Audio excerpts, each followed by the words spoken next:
að reisa nýjan flugvöll á slíku áhættusvæði.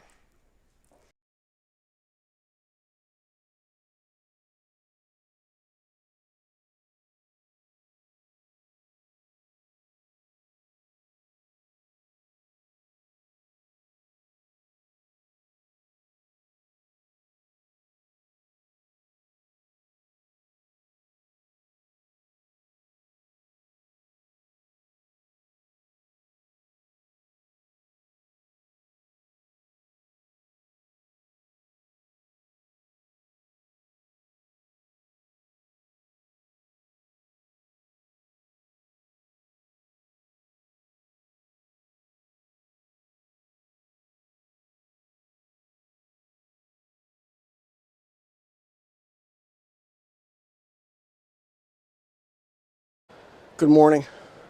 2 weeks ago, Að reisa nýjan flugvöll á slíku áhættusvæði.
Áður en að ég kom í borg.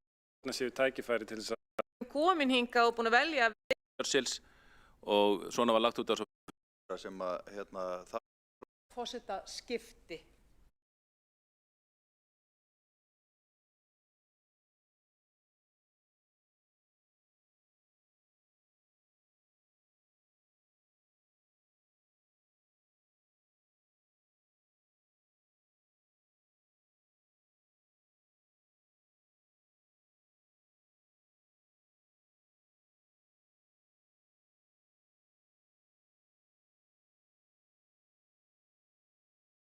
Fjölgun merkileg verkefni.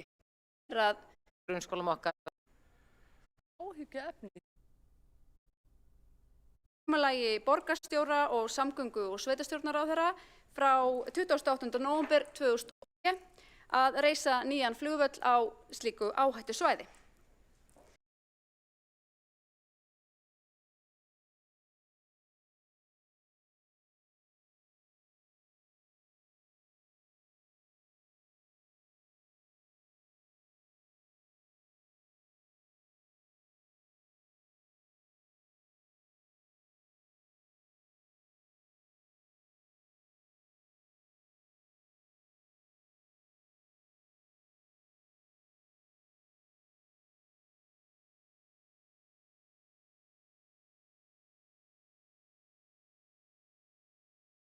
Hún lítur að verða tekin af öðrum aðilum en Sjálfstæðisflokknum í borgarstjórn Reykjavíkur. Ég gerir ráð fyrir að þar komi aðilar að, bæði ríkisstjórn, borgarstjórn og samgöngu yfirvöld, en það mikilvægt samgöngu mannvirki að ræða.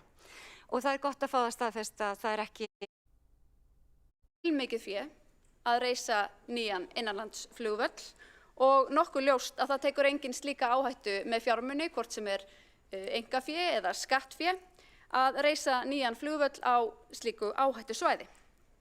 Hún lítur að verða tekin af öðrum aðilum en Sjálfstæðisflokknum í borgarstjórn Reykjavíkur. Ég gerir ráð fyrir að þar komi aðilar að, bæði ríkisstjórn, borgarstjórn og samgöngu yfirvöld, en það mikilvægt samgöngu mannvirki að ræða.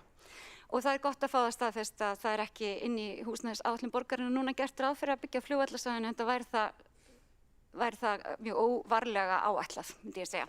En framtíðaruppbyggingarsvæði mögulega þegar búið er að landa hinu, en ég hef ekki séð að það sé einhver sem er að tala um það akkurat núna.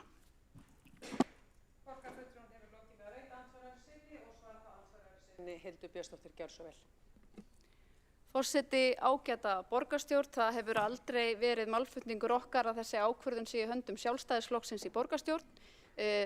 Sveitarfélagið og höfuðborgin fer vissulega með skipulagsvaldið að ákveðnu leyti þarna á flugvallarsvæðinu. Þetta er sameiginleg ákvörðun borgarstjórnar og ríkisstjórnar, sannarlega. Og okkur finnst eðlilegt að þessi ákvörðun sé tekin hér á þessum vettvangi og við tökum hérna pólitískar stefnumarkandi ákvarðanir og við erum að bera það hér undir meirihlutann og aðra flokka hér í borgarstjórn hvort við eigum að fara í þessa átt eða ekki. Vegna þess að sannarlega er það ekki einhliða ákvörðun sjálfstæðismanna í borgarstjórn. Við höfum áður rætt hér húsnæðisáætlanir og uppbyggingu í borginni og þessar 7500 fyrirhuguðu íbúðir í Vatnsmýrinni og þá hefur verið merkilegt að heyra það í málflutningi meðal annars borgarfulltrúa Samfylkingar að þau telja raunhæft að þar rísi þessar 7500 íbúðir í Vatnsmýri fyrir 2040 og mér þykir það svona frekar óábyrg nálgunarmálið. Borgarfulltrúinn hefur lokið við að svara andsvara öðru sinni, er þá andsvörum lokið, ekki satt? Jú. Ég myndi gjarnan óska að slökkt á mæk, takk. Þátttakendur máls, Einar Þorsteinsson, borgarstjóri, gjörðu svo vel.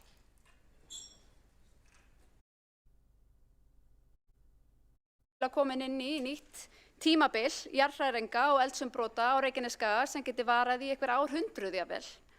Og já, vissulega, og maður tók eftir í þessari umræðu að pólitíkin var svolítið að þvælast fyrir og þeir sem áttu mikið undir því og hafa í gegnum árin talað mikið fyrir því að nýr flugvöllur Sinni er þá andsvörum lokið. varað í einhver árhundruð jafnvel. Þetta er sameiginleg ákvörðun borgarstjórnar og ríkisstjórnar. Samgöngu yfirvöld, en það eru mikilvægt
Það sem eru 350 íbúðir að koma úr auglýsingu. Í Ólafsdalnum á M22 og norður af Leirtjörninni eru 60 til 70 hektarar þar sem væri hægt að